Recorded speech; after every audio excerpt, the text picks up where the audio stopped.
What it do is your boy Big T, and you're watching Big T TV. Man, I normally, talk about rap, hip hop, urban things, but this has just been on my mind.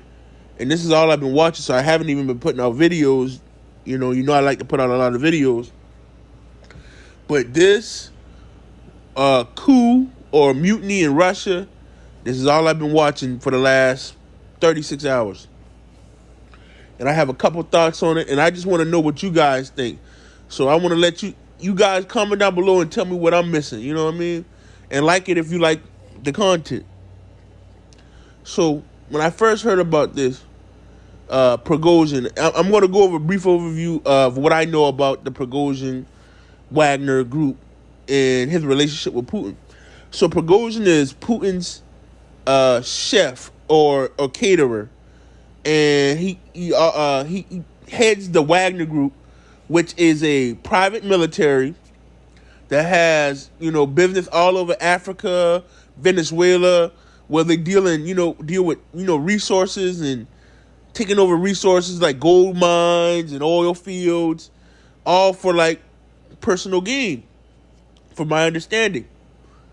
Well, with the war in with the war in Ukraine, Prigozhin has proven himself very well, and he was responsible for taking the city of Bakhmut, which the regular military wasn't able to do. And so, with that being said, he had a lot of problems with the regular military and the regular military leaders. So, fast forward, let's say 48 hours ago, you hear about a mutiny or a coup in Russia. And he's taken over some southern cities and some southern army bases, and he's on his way to Moscow. So, okay, when I hear this, my first thoughts. What are my first thoughts? I was like, wow, NATO, I can't believe y'all just pulled this off. And I'm thinking, can you imagine how dangerous this is? Could you imagine having a base in Russia for NATO, when you can send like Delta Force Navy SEALs in there, where they have a base in Russia where they can take down targets, and this is what I'm thinking at first, oh my God, this is going to be a nightmare. Can you imagine a base in Russia, and it was the logistical hub of the Ukrainian war for the Russian military? So I'm thinking, oh my God, NATO just pulled a rabbit out their hat. The counteroffensive has been doing bad by everyone saying I'm like, man, this is crazy. And I was thinking so far as, oh, some of those Wagner people are American military. That's just where my mind was going. And I was like, wow. Then he's 125 miles away from Moscow, and he turns around. So, just like I said, this is just my thoughts. Tell me what you guys are thinking, because I don't know. So, he's 125 miles away from Moscow, and he turns around, and he's going to Belarus. Okay, he's going to Belarus? Belarus, where they just put nukes at?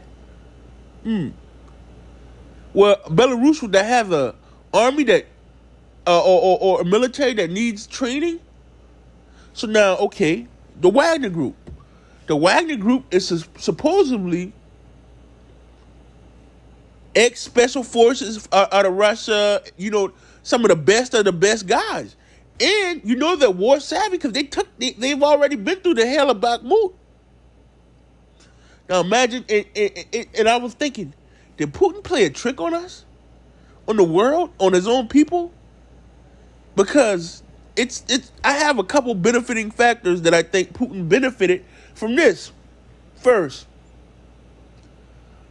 okay, now imagine it's a coup going on, and Prigozhin, you really get to see who's on your side and who's not. So now imagine, if you're an oligarch and Prigozhin's doing this, and you're like, and you're just trying to go to the winning side, and you go to Prigozhin and say, "Hey, I'm joining your side. I want to join you." Now Putin knows who to get. Two. Now Prigozhin has proven himself as a general in war. Has guys who are ex-special forces, and they're war veterans now in the Ukraine war, which it is a war. And now you get to go to Belarus with the nukes, and he's going to bring some of his guys. Imagine Prigozhin getting to get his hands on the Belarus military and check, because Putin just seen how he took Bakhmut with prisoners. So now if he can get there with his best guys and start training the Belarusian military, that'll be a positive as well. And it's under the cloak of he's being exiled. I don't know. But that's just my thoughts, guys. I don't know. You guys tell me what you think. If you're into hip hop and all that different type of stuff and urban culture, you might want to subscribe to this page. And I do things like this too, because I'm gonna call this geopolitical tea, because I am very interested in this type of stuff. I love watching the China, all that. And if you guys are interested in that stuff, like this, man, and I can get more, and you're gonna get an honest perspective from me. But this is all I got. I'm out.